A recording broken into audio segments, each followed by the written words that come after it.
day 28, no, yeah, day 28 of the burpees, and it's freezing cold, but the sun's shining, so there's always beauty between the cracks if you look. And don't think I'm going to do much talking today. I feel wrecked. Like, kind of can't wait for December. I want to get back to pull-ups and tricks and stuff. I've had a few sessions in between where I've been messing around a bit, like playing with some tricks and moves and a little bit of maintenance, not really much on the bars, and some of the burpees I've had to deconstruct as well. So I'll do 108 press-ups and 108 squats. But then there has been other training in between, so I can kind of allow it, but it hasn't been unbroken burpees like usual. Health and injuries and yeah, life stress, like it just stuff gets in the way, innit? But it doesn't get in the way of you looking after yourself. It's giving you a new challenge to manage your time, your energy. The only two currencies we actually have. So I've learned a lot on this month, this journey. I will say that burpees 100% every day in the morning, especially, is definitely a good way to start the day, and it will improve you mentally, physically, and spiritually, especially if you're doing it outdoors. And just trying to work out a few niggles while I'm talking. And look, something that's been it's been bugging me a bit. There's basically, when we look at mental health, yeah, there's so much ignorance. Like, I know guys and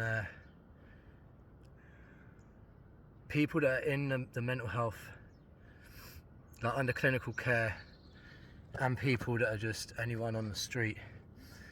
And in my sort of old circles, like, I'm clued up in this game now. I've been in it for about a decade, so I kind of know what I'm doing and what I'm talking about to a pretty high degree, I think. Seems I'm educating doctors and psychologists and everything else. So there's a lot of ignorance,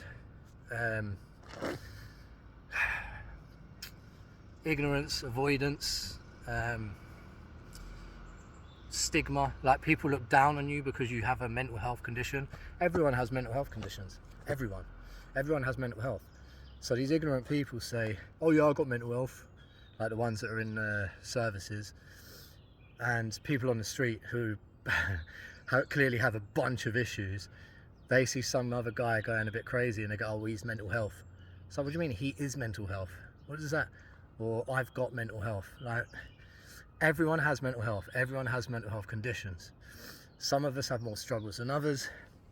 Like, some of the stuff's really weird, because I can really struggle with like basic, really simple stuff.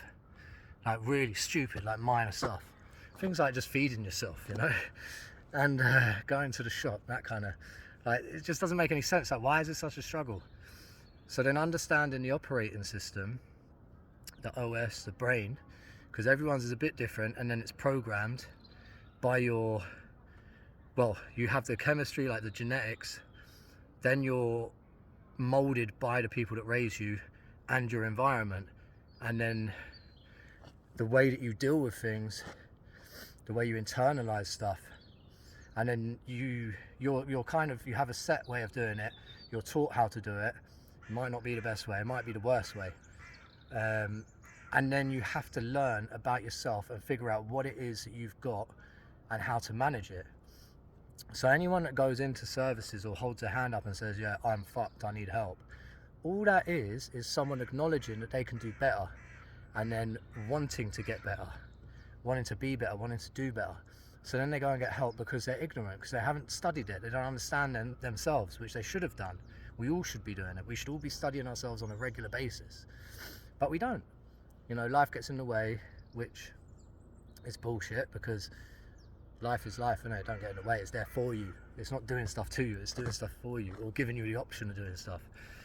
So it's about making time and management. and management at that time, that energy, you know, the effort you put in, and making sure it's right effort and it's incremental growth, allowing for little regressions, because growth is not this way, it's not linear, it's not straight. It goes up and it regresses a bit, then it goes up and then it regresses a bit, then it goes up. So a lot of people can get complacent and fall off because of that regression. And I think that's the same as with the mental health recovery stuff. Like, we all have mental health, we're born with it. We need to figure out what the brain is, what it does, what chemicals are in there, how it's been programmed by people around us and our environment, and any trauma that we've been through could have changed our chemical makeup in the brain, the way it operates. It's like if you go to a place, bad things happen, you go there again, bad things happen, you think, right, I'm not going to go there anymore because bad things always happen. It might have just been those 2 times that you were there. It might have been that you were facing one way and you saw the bad thing, but there was 99 good things happening behind you. It just reminds me of on the way up here, yeah. It's walking down the street and there's a van parked, yeah, and there's a guy just middle of the road just pissing on the back of the van. I'm thinking, what the fuck? Like, he was dressed well, kind of singing to himself a bit, so he might have been drunk. And I think a lot of people go, oh, he's mental health, you know, that kind of. Anyway, so I was like, that's a bit fucking full on, isn't it? Middle of the day, like middle of the street. And as I walked past the van, there's a guy in the driver's seat asleep. And I did think, like, what was the motive behind this guy urinating on my man's property? Should I get involved? Do you know what I mean? That kind of, it's like, well, it's not for me to get involved. I don't know what's going on. Like, the driver could have been a bad person, stitched him up, and that's why he's gone and done it. Or it could be, you know, why is the driver sleeping? It could be that he's charging someone for his call out time and he's just sleeping in the van. It could be that he's overworked and he's just knackered and he hasn't, or maybe he's homeless, you know. So there's so many different scenarios. You don't know what people are dealing with, even when it's happening right in front of your face. And it's really disheartening when you put the work in to figure out who you are, what your issues are, and how to mitigate the issues and work on yourself to improve. And a lot of people don't understand that. Like, people in recovery do, but people that just do life and refuse to acknowledge their flaws and shortcomings and issues and traumas and attitude and behavior and lies, the lies they tell, and the bullying, maybe the projection of, maybe someone, like if I came to someone and I exhibited some flaws, it might have highlighted their own flaws, and then they might mock me because they don't want to admit it. They don't want to admit that they've got these flaws. So there's a lot of avoidance in there, and you're only letting yourself down. And it's really difficult to talk to loved ones, friends, and even like employers, or, you know, just people in general about mental health, because there is a lot of stigma around it, in the sense that it's like a well, nowadays I think with social media and all that, there's a bunch of people going, oh, I've got this, I've got that, and these are my excuses not to do, or excuses to behave badly. It's like, no, these are not excuses. If anything, they're excuses to excel, excuses to figure out who you are, what you're doing and where you're going. They are reasons for your or our poor behavior, but once you have a reason, so if you act a bad way, then you find out a reason. Oh, my brain, I've got a mental health condition or whatever.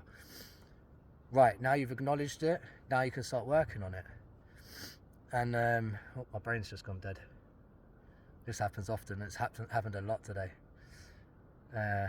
So it's relevant to what we're talking about as well.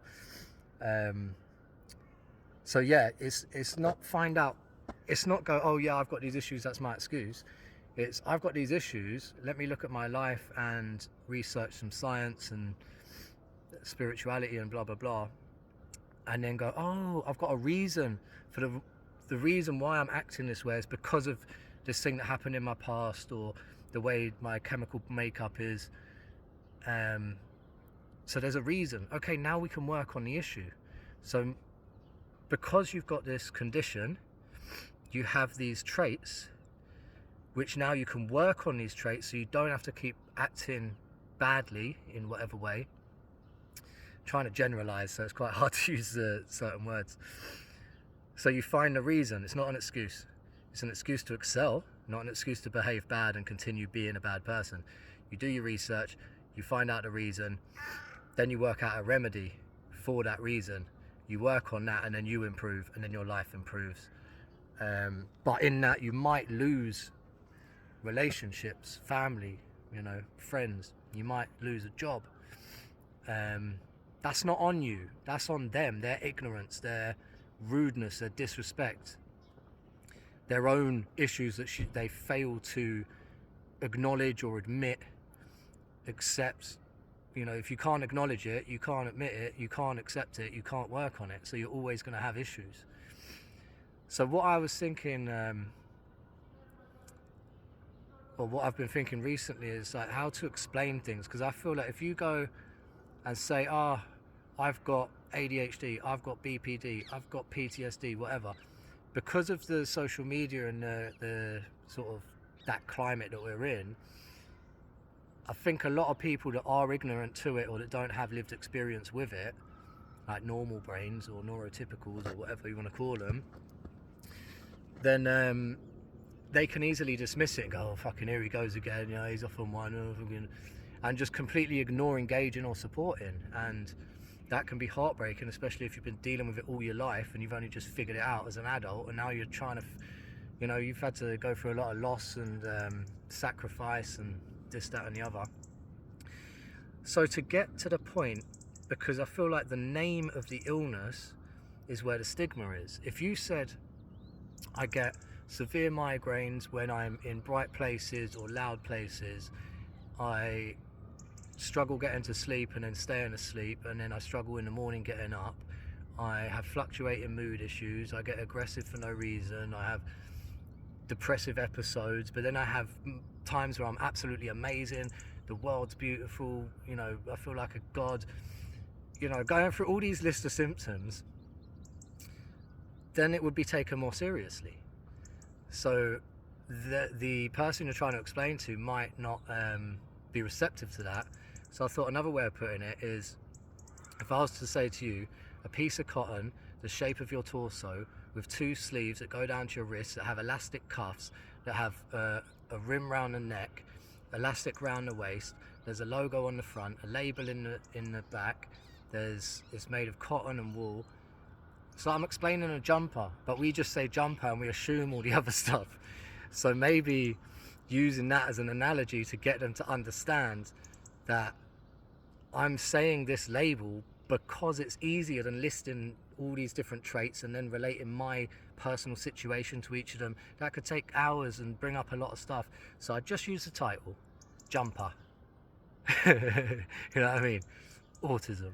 And it's like there's so many, they're all kind of spectrums where they're not, everyone's the same. You're not always the same way all the time. It's very complex. So anyway, that's kind of been my thought for the day. And around, I won't go into other stuff just yet because I want to do some burpees. So I've stretched out already. So jump up, stretch out, and let's get into them. And then let me know what you're struggling with and what the remedy could be. Wow.